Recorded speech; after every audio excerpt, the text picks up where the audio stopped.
Hi, Brant. How are you doing? I'm doing well, thanks. How are you? I am doing just fine, thank you. It's so good to see you and have you here, and I'm excited to talk to you today. I think this is a great topic that we're going to get into. So, for those of you that don't know, this is Dr. Brant Cortright, PhD. He is a professor emeritus with the California Institute of Integral Studies and a clinical psychologist with a private practice in San Francisco as well as online.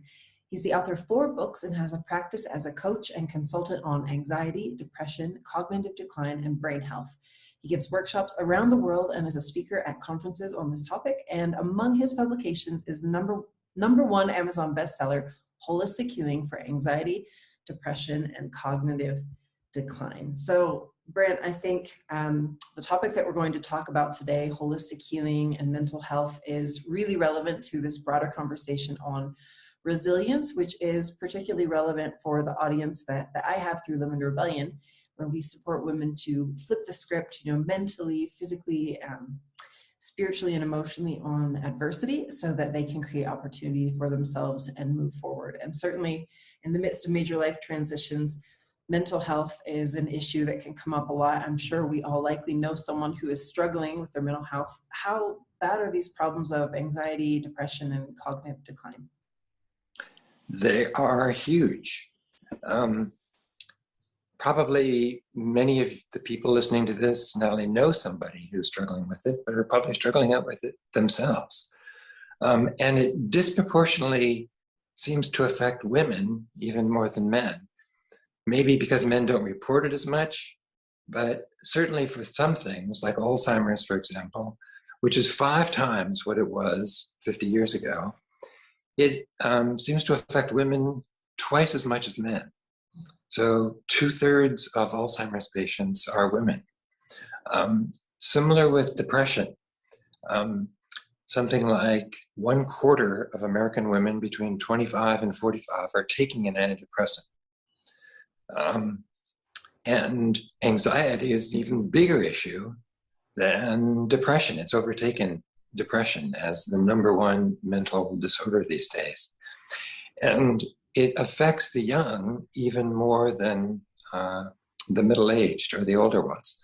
So for childhood rates of depression and in adolescence and in the 20s, the rates are 5 to 8 times for depression what they were in the 1960s. And for anxiety, they are 8 times what they were in the 1960s. And that's not with better testing. That's the same standardized tests used back then. Plus now we have ADD, ADHD, autism, all this stuff that wasn't even in existence or hardly in existence back then. So it seems like something in the environment has changed radically in the past 50 years. And my own sense, and that of many others, is that there are many more neurotoxins in our environment, particularly physical neurotoxins.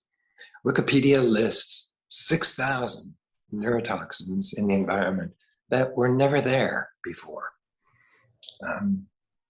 Some of these we know about, like mercury, very, very potent neurotoxin, second only to plutonium, I believe.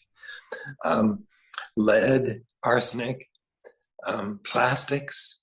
Pretty much everybody in America has measurable levels of microplastics, phthalates, these forever chemicals like Teflon. These are endocrine disruptors, which help cause cancer, create inflammation, and an endocrine disruptor wreaks havoc with our mood. Smog, the really tiny particles in smog, 2.5 microns, they enter the lungs, enter the bloodstream, cross the blood-brain barrier, where they act like little wrecking balls in the brain. They have found amyloid plaque, the same amyloid plaque that we see in Alzheimer's disease, in 1-year-old babies in Mexico City, which is highly polluted with smog. They didn't think that 1-year-old babies could get amyloid plaque, but in a very polluted environment, they do. And one of the biggest ones is glyphosate, which is the biggest pesticide ever used on the planet. 300 million pounds are used every year in the United States. It's in the dust in the Midwest and in the South. It's in the rain, those areas. There's so much of it is being used. 93% of Americans have measurable levels of glyphosate, according to a UCSF study done a few years ago. Probably it's even more by now. That's really concerning. And what glyphosate does is it opens up the tight junctions of the intestines. And the tight junctions are what keep out the bad stuff and let in the good stuff. So when we open those up, all sorts of toxins come into the body, which creates inflammation. And inflammation, as we know, is behind all the major chronic diseases: cancer, cardiovascular disease, Alzheimer's, you name it. Mm. So not only do the tight junctions of the intestines open up with glyphosate, but the tight junctions of the blood-brain barrier also open up. Those tight junctions respond to the same molecular signaling molecules as that of the intestines. So we get leaky brain, where these toxins then come into the brain, creating inflammation, oxidation. So pretty much everybody, not everybody, but almost everybody in the Western Hemisphere, because these are throughout Latin America, throughout Brazil, glyphosate is used just everywhere these days, has some degree of leaky gut and leaky brain. And what these toxins do is they slow down the brain. They make the brain more sluggish, right? So people think of the brain as a computer, but it's a terrible analogy because a computer is a dead, static machine. And the brain is not static. The brain is living. The brain is moving. The brain is always in motion. Every new experience changes the brain. Listening to this is changing people's brains. So this movement of the brain, where it's making new connections and making new brain cells, processes called neuroplasticity and neurogenesis. This neurogenic rate, this rate at which the brain is moving, has a big impact on the quality of our consciousness, on how we feel, and our capacity for thinking as well. I'm going on and on here, but let me just say one more. Sure. Mm-hmm. So when they first discovered that neurogenesis occurs throughout the entire lifetime, after decades and decades of thinking our brain stopped growing in our early 20s, they didn't know the meaning of this. And then they discovered that the rate at which we make new brain cells and new connections, our neurogenic rate, is the most important biomarker for brain health of anything else. So one experiment was done by the person who discovered neurogenesis, a neuroscientist named Fred Gage, down at the Pauling Institute down in San Diego.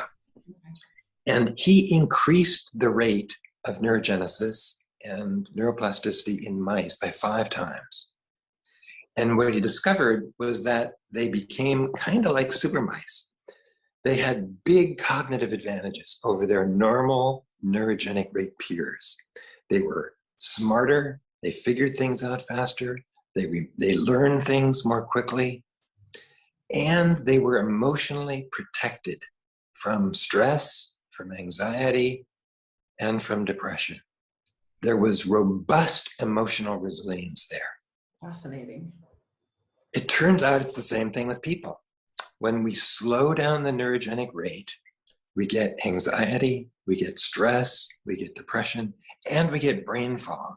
We get cognitive complications, cognitive decline.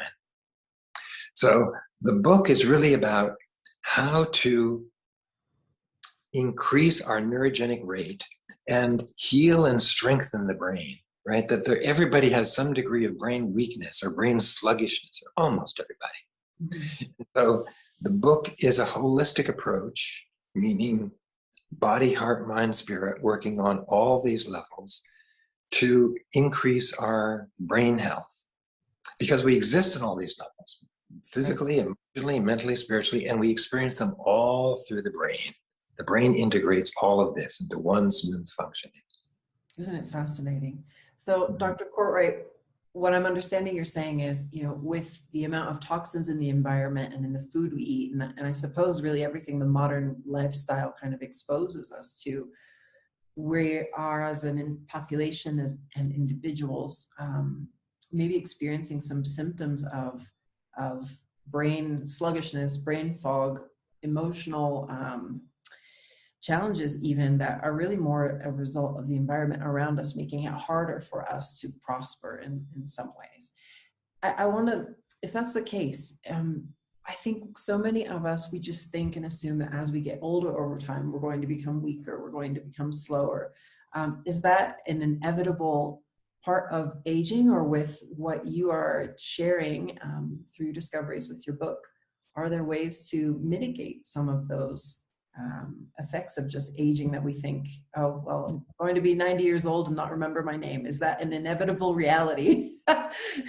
Not, definitely not. That is totally a result of lifestyle, of diet and lifestyle. More and more, it's pretty clear that Alzheimer's is a lifestyle disease. It's not inevitable. Same with dementia and cognitive decline. So there are certain cognitive capacities which actually don't even reach optimal levels until the late 50s or even 60s. Interesting. Certain things slow down, like reaction time slows down from our 30s. But certain things like empathy, vocabulary, certain other things actually increase well into our late 50s and 60s, which is why we want our fighter pilots to be in their 20s and 30s, but we want our politicians to be older than that. And it turns out also that you can increase your neurogenic rate in middle age at least 5 times, and in very old age, 3 to 5 times, maybe even more, because now that they've discovered so many compounds and nutrients that increase neurogenesis and neuroplasticity, that putting them all together, who knows? We don't really know what the upper limit is right now, but it seems clear that part of it is diet and what we feed it, and part of it also is how we use our brains. The emotional atmosphere we live in, the interpersonal atmosphere we create for ourselves, as well as the mental atmosphere. Right? There's measurable cognitive decline at 2 times in life for many people, when we graduate from college or when we retire. Unless when you graduate from college or when you retire, you do something that involves using your brain, using your mind. Then there is no measurable cognitive decline after that. Fascinating. So there are things we can do. I'm sure everybody listening is now wondering, okay, you've mentioned a couple times now, there are foods and things we can do or eat or shift in our lifestyle that can help us have better neurogenesis. So what are some of those things? What would be the top 3 to 5 maybe things that any person could do to improve or restore their brain health? Okay, good. Yeah, that's kind of the $1,000,000 question. Like, what Yeah. can we actually do about this? Yeah. So the book goes into the 4 pillars of the healthy brain diet, which is neurogenic, ketogenic or low fat, anti-inflammatory, and gut friendly. They're all important, and they all contribute to increasing the neurogenic rate. So there are about 40 different compounds that have been shown to raise BDNF, which is brain-derived neurotrophic factor, which is like miracle grow for the brain. The brain just sort of takes off when those levels are high. So one of the most important is omega-3 fatty acids, fish oil. Christine Thuray at the University of London increased neurogenesis and neuroplasticity by 40% simply by adding omega-3s to the diet. Incredible. And they did one experiment with monkeys where they took a group of monkeys and raised them on a low omega-3 diet, and another group of monkeys they raised on a high omega-3 diet. And then they looked at their brains. The low omega-3 diet monkeys had very simple, undifferentiated brains. The high omega-3 monkeys had very complex, richly differentiated brains, almost like humans. The most important thing you can do for your brain is give it copious amounts of omega-3. And there are three major fatty acids in omega-3s. ALA, not so important. EPA, which is a big anti-inflammatory and helpful. And DHA, which is the fundamental building block of the brain. Almost 2/3 of our brain is fat. And of that, 1/3 to 1/2 of it is DHA. It is the fundamental building block of our brain. We need to make sure we have lots of it. So if we have high inflammatory levels, we need 2-to-1 EPA to DHA. If we have low inflammatory levels, we want a 1-to-1 EPA to DHA. And one good blood test for everybody to do when they get their yearly physical is called a high sensitivity C-reactive protein, high sensitivity CRP. And if your level is 0.5 and below for a male, or 1.0 and below for a female, you're doing great. Then you want a 1-to-1 ratio. But if your levels are higher than that, then you want this 2-to-1 ratio, because you want to bring down your inflammatory levels as soon as possible. Because inflammation it chews up the inside of our blood vessels, creating heart disease and affecting the brain, because the brain has the most blood of anything. It has something like 20% of our blood supply, but only 3% of the body's weight. Oh, I didn't know that. Now, a quick question. I know we're going to get through the rest of the 4 points in the list. Chronic inflammation is also related to reduced, like your immune system is weakened. Is that right? I know a lot of people, we're all a lot more aware now of kind of our health and our immune system because of the pandemic going on. Is this a related issue? Absolutely, absolutely. If our inflammatory levels are high, it means that there are these inflammatory cytokines all the time operating. It's actually working against the body. It's the body kind of attacking itself. We want to be able to mount an inflammatory response when we're sick or when we have a wound to heal, but we want to turn it off when we're not doing that. So getting those inflammatory levels down is really important. Because it just begins to degrade every system in the body, particularly the brain and the cardiovascular system, but all systems, immune system as well. That's right. There's a number of other just nutrients that are neurogenic that are helpful, like green tea. If people can do 10 to 15, equivalent of 10 to 15 cups of green tea, has a powerful effect on the brain. But we don't have caffeine. Right. So you can a caffeine-free extract of green tea. Blueberries are good for the brain, very, very neurogenic. Luteolin, apigenin, hesperidin, these kind of bioflavonoids, really helpful. Most people need to take them as supplements because you can't get enough from the diet. And the book goes into many others that are really helpful for jump-starting this neurogenic process of the brain. Fantastic. That's super practical. And what are the next one I think you said was ketogenic. Ketogenic or low carb. So it turns out that about 80% of the population has some degree of insulin resistance, meaning our blood sugar levels are higher than optimal. The higher your blood sugar level, the faster your rate of cognitive decline.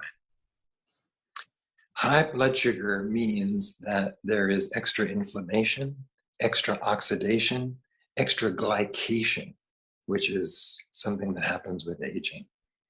So another good test for people to do is called the hemoglobin A1C, which is a snapshot of your glucose levels over the last 3 months.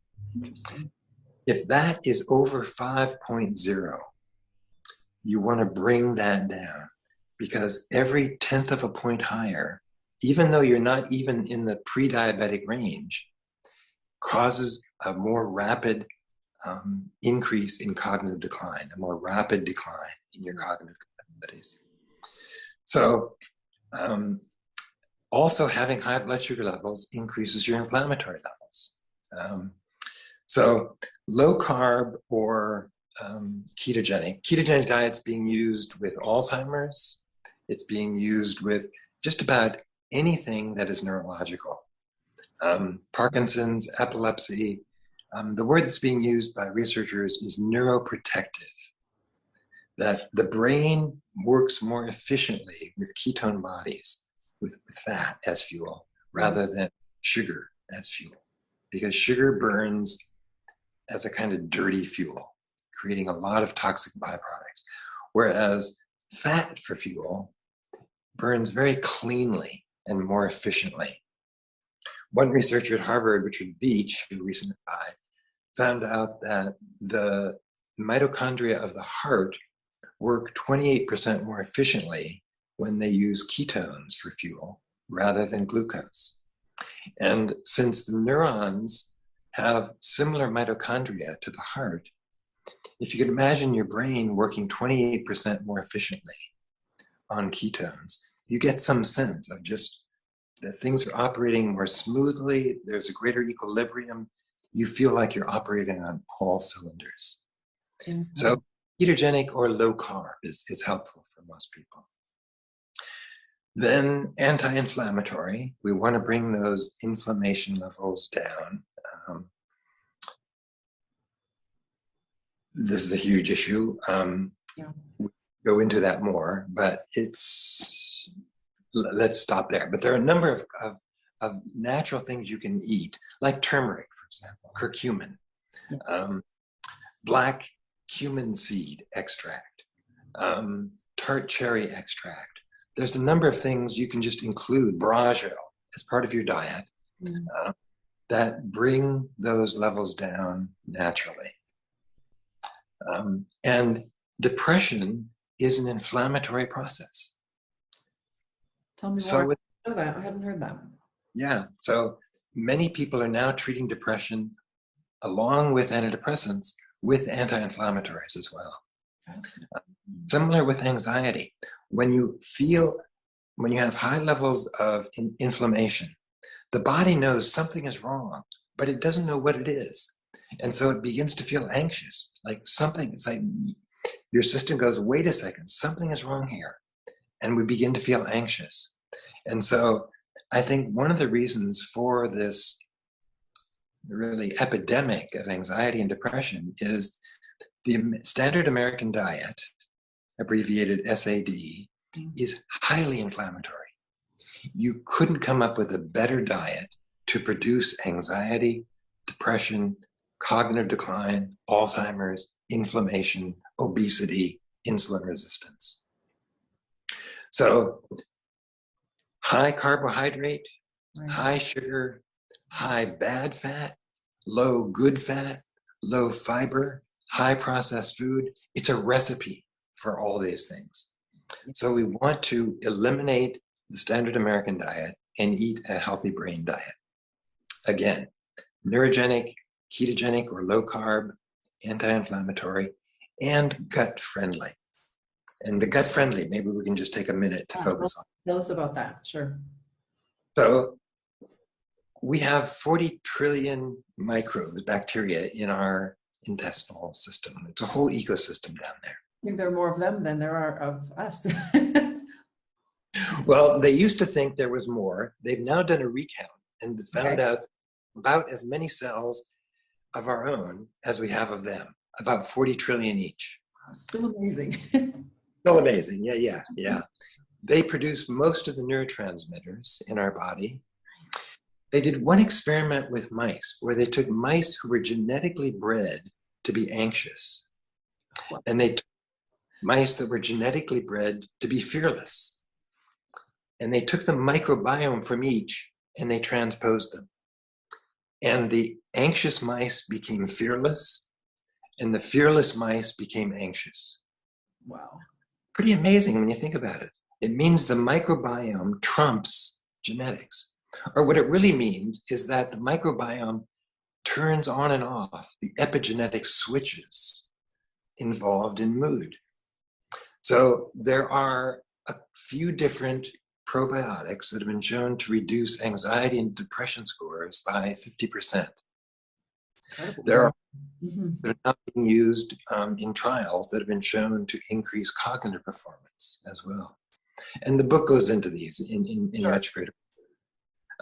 But again, a simple thing to do is just to add some of these probiotics to your diet. Sure. Very simple. Dr. Cortright, it's possible to get probiotics through your food too. You can get fermented foods, apple cider vinegar with the mother. Are those the best sources or complementary really to supplements? Is it about, quantity, quality, diversity? What would one focus on with gut health? Good question.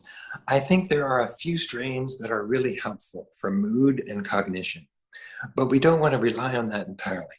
We want to increase the total microbial diversity in our gut.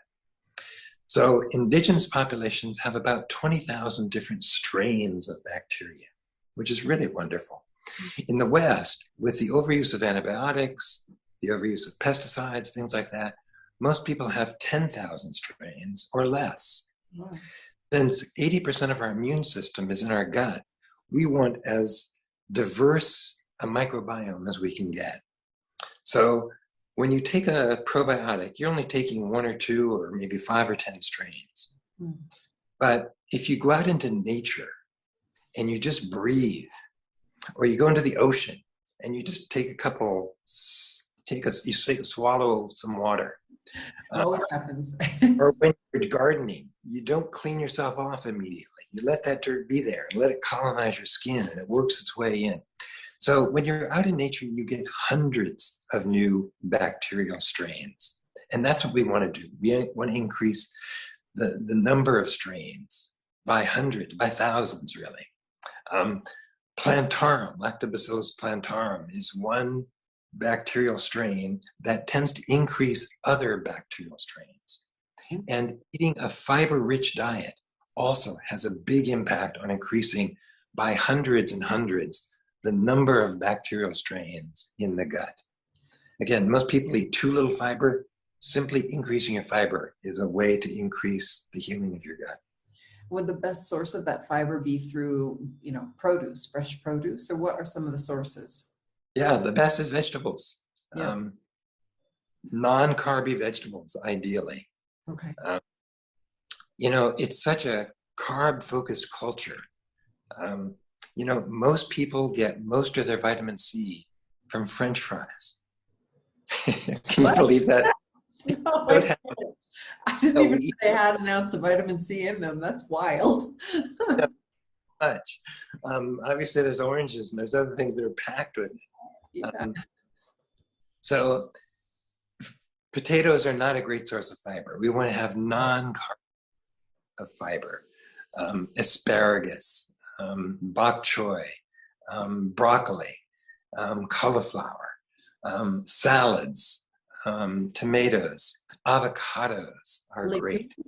Legumes, do they count as well for fiber?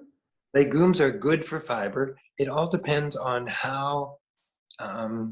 what your degree of insulin sensitivity is, because those are also pretty high in carbs. Mm-hmm. So if you're on a strict ketogenic diet, you probably wouldn't want to do too many legumes. But if you're simply on a low carb diet, then some legumes are just fine. Yeah, it all depends on what your hemoglobin A1C is. Very interesting. Okay. Well, that's exciting. And I wondered if you could tell us a little bit more, and I know a little bit about this myself, but I'd rather everyone hears it from you because you're the authority. Tell us more about how the link between gut health and mental health. And you were mentioning that 80% of our immune system is in our gut, but I understand that a lot of the production of our feelings and emotions actually have a link to what's going on in our gut as well. Yeah, it's huge. It's sometimes referred to as our second brain. The vagus nerve is down there. The vagus nerve has a big impact on how we feel. And the microbes down there stimulate or don't the vagus nerve. They also produce, depending on the neurotransmitter, 80 to 90% of our neurotransmitters. So that gut feeling that we have is really a gut feeling. And there's some evidence to show that even what we eat is determined, or what we want to eat is determined by our microbiome. Yeah. Certain microbial strains cause us to crave things like sugar. So it kind of raises a very interesting question of free will. Yeah. Like, who's in charge here, right? We've got this whole 40 trillion alien species living here, Yeah. but like our consciousness is influenced by that. And so we want to have a good relationship with our microbial neighbors here. Sure. And so that's another reason to eat fiber, because they thrive on fiber. Mm. So it's sort of like what the pediatrician tells the pregnant woman, you're not just eating for one. So here you're eating for 40 trillion. Boy, portion control for 40 trillion. I know what you mean. You have to give the good microbiome the kind of nutrients or foods that they need so that they can continue to colonize and grow, and the less helpful microbiome don't have anything to eat, starving them out. That's right. That's right. The less helpful ones thrive on sugar, for example. Yeah, sometimes I think they yell at me from the inside out. It's very interesting though, because I think understanding what you're saying in more depth, and I'm sure reading through your book, we could all get a lot more in depth on this issue. Becoming aware of that could really help us change our behaviors and our attitudes, and just becoming more aware of, hey, this craving, or hey, if I'm feeling a little bit of brain fog, or I'm a little bit depressed and there doesn't seem, or anxious, there doesn't seem to be a real issue around me causing it. Looking inside to what's going on through our diet, through our lifestyle, that could be affecting our brain's kind of predisposition in a way, if that's the right word, towards these issues, would be a really powerful kind of perspective to have, I think, to be able to do something about it. That's right. That's right. Because it's not just a matter of healing and strengthening the brain, but really getting it to be optimally functioning. And when the brain is really at peak performance, then we have this kind of vitality, this sense of just, it feels good to be alive. There's this intrinsic feeling of, it just feels good. And we can hardly wait to get out of bed in the morning and just meet the day and engage with the world. Right? Like the brain wants to engage the world on every level. Again, physically, emotionally, mentally, spiritually. And that kind of optimal engagement increases the neurogenic rate, but also it just feels good, because then the brain's capacities come forth. We actualize the potentials that are there, right? We want this kind of optimal challenge, or optimal, really optimal stress. Sure. Talk about stress as something that's bad. But if we have too little stress, like, too little stress with muscles, and the muscles atrophy. Mm-hmm. It's the same with the brain, or the same with the self. Too much stress, and it's too much. Too little stress, and it's not enough. Mm-hmm. The brain has an optimal stress, which is basically challenge. The brain needs to be challenged. The self needs to be challenged. And when we are optimally challenged, then unknown possibilities emerge from the self. We begin to really bring forth this great potential that we have inside when we are met with, again, at every level. Emotionally, if we're in a loving environment, that brings forth the best in us. If we're in a stressful, scary environment, or an angry environment, that shuts down the neurogenic rate. That actually begins to shrivel the brain. Too much stress actually shrinks the brain. Actually not only shuts down the neurogenic process, but kills brain cells. So we want to have a brain that is optimally functioning, and that just, it feels good to be alive. Yeah. Mm-hmm. That's incredible. There's a movie that was made years ago, and I can't recall the name of it, which is fine, but there was a pill that one would take, and boom, you would get this optimal brain level immediately. What I like about what you're saying, and I think this goes very well with the way I try to live my life, as well as raise my daughter. It's not a magic pill. You're going to have this incredible brain functioning. It's actually so much better than that. It's already in us. We just have to take away everything that's impeding our access to it. And through your book, That, yeah, we get a lot of clues about what are those things we need to just throw off in our lifestyle, in our surroundings, from all this, the holistic perspective in order to access that optimum brain health. So I think yeah, that's super encouraging because it's within all of us. We just have to take some steps to access it, really. yeah, that's well said. There is no magic pill. It Yeah. is a, we have to eat well, we have to live well, we have to use our brains well, we have to use our spirits well. That's right. It's at every level. And when that happens, the brain thrives, it flourishes. Yes. Oh, wonderful. Thank you. Well, Dr. Cortright, I don't want to take up a whole lot more of your time. I know you're a busy man. Do you have any last things you'd like to share before we go? No, I'm sort of left with what Dickens said. It was the best of times, it was the worst of times. And I think it's true for the brain. It's never been a worse time for the brain. There's never been more of an onslaught of neurotoxins. But at the same time, it's never been a better time for the brain. We've never known more about how to increase the neurogenic rate and how to really flourish.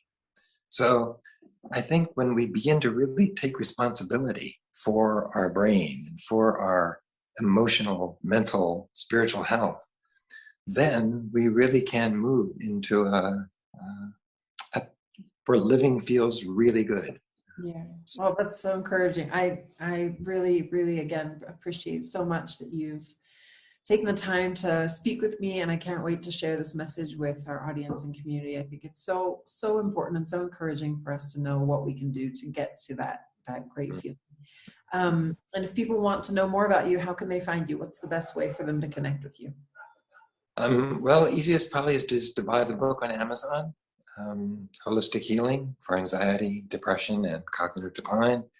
I also have a website, brantcortright.com. Sounds good. Hopefully they can get on your mailing list and hear more from you. I'm sure you send out some great, great content and information to help them keep moving forward.